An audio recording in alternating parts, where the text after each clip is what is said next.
शव यात्रा। अमरपुर नाम के एक गांव में विमल हलवाई अपने 2 छोटे बच्चों और बीवी के साथ रहता है। विमल की पत्नी ज्योति भूत प्रेत जादू टोने में बहुत माना करती थी। इसका बिल्कुल विपरीत विमल इन चीजों को दकियानुसी माना करता था। रोज की तरह विमल अपने मिठाई की दुकान जाने के लिए निकलने की हड़बड़ी में होता है। मैं निकलता हूँ ज्योति, देरी हो जाएगी, दुकान भी खोलनी है मुझे। अजी ध्यान से, आज अमावस्या है। रास्ते में कोई कपड़ा या कुछ भी गिरा हो तो उसे लांग मत दीजिएगा, बगल से चले जाइएगा। अरे ऐसे तो तुम मुझे पागल ही कर दोगी क्या? हाँ, मैं नीचे देख कर चलूं कि सामने से कोई गाड़ी घोड़ा आकर मेरे ऊपर से चला जाए? दोनों हालत में तो मेरी ही मौत है।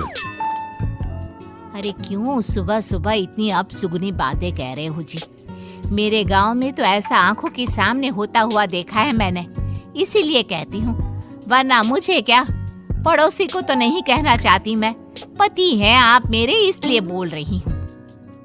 विमल अपनी मिठाई की दुकान चला जाता है। दुकान पर पहले से ही ग्राहकों की लंबी लाइन लगी हुई थी। ये लो, वहाँ ज्योति अमावस्या को लेकर परेशान है और आज तो हमेशा से ज्यादा ही लंबी लाइन लगी पड़ी है।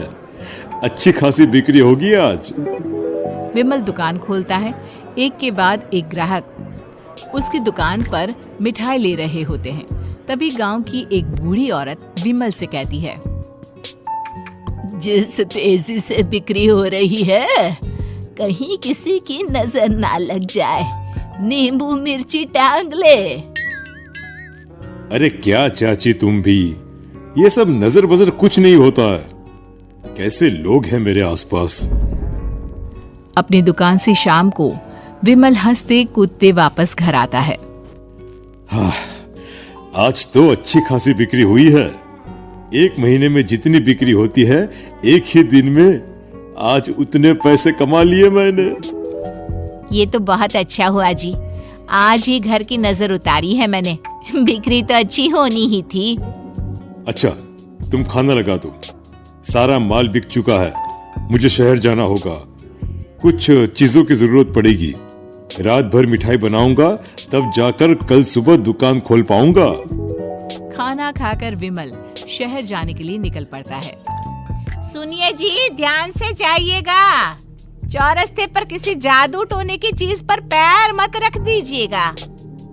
हे भगवान, हद हो गई ज्योति, ये तो मैं जा रहा हूँ। विमल गुस्से से शहर जाने निकल पड़ता है।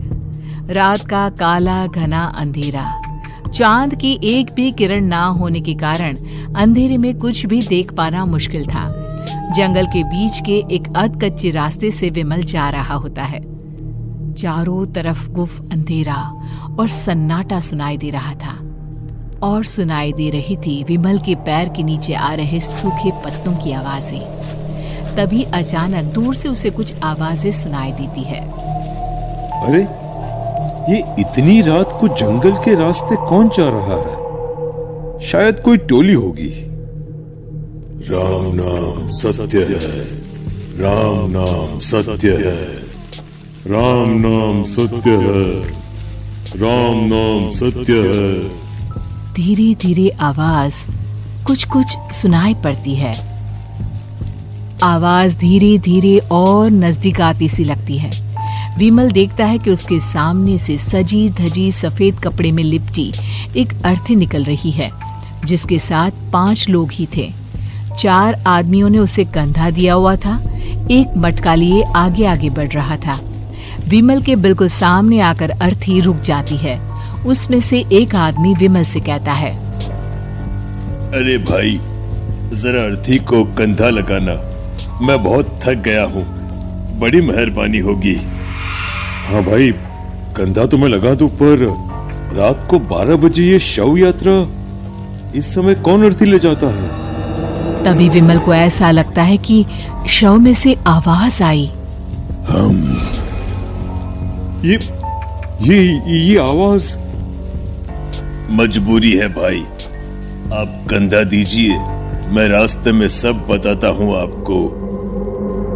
विमल अर्थी को कंधा दिए चल रहा होता है कि उसे ऐसा लगता है कि हाथ में मटका लिए जो आदमी शव के आगे चल रहा है उसके पैर उल्टे हैं। क्या हुआ भाई, हकला क्यों रहे हो? वो आपके साथी के पैर उल्टे। विमल अपनी बात पूरी भी नहीं कर पाता कि वो देखता है कि उस आदमी के पैर तो सीधे ही हैं। अरे नहीं, कुछ नहीं, मुझे शायद वहम हुआ होगा। धीरे धीरे सब आगे बढ़ रहे होते हैं। तब विमल को अचानक लगता है मटके में से एक हाथ बाहर आ रहा है।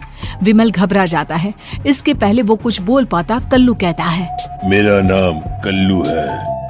हम 6 दोस्त थे, जिसमें से एक को तो तुम सोया हुआ देख रहे हो।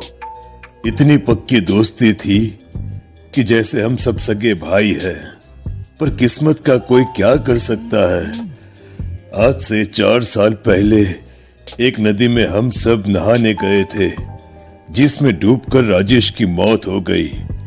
किसी मजबूरी के कारण हमें उसकी अर्थी को रात को ही शमशान घाट ले जाना पड़ा। हम 5 उसे ले जा रहे थे। 4 साल पहले आप 5 में मैं कुछ समझा नहीं। मंकू अपनी गर्दन पीछे घुमाकर अपनी आंखें बड़ी बड़ी कर विमल से कहता है, अरे भाई, पूरी कहानी खत्म होने दो, फिर बीच में बोल लेना, ठीक है? तभी रास्ते में एक हादसे में अपने दोस्त के साथ हम सभी मर गए। वो सामने देखो, हमारा दोस्त। विमल सामने देखता है। उसे दिखता है कि एक ऐसा आदमी जिसका शरीर कई जन्मों से पानी के अंदर रहने के कारण सफेद पड़ गया है। उसकी आंखें बाहर की ओर निकली हुई थी। फिर ये अर्थी किसकी है?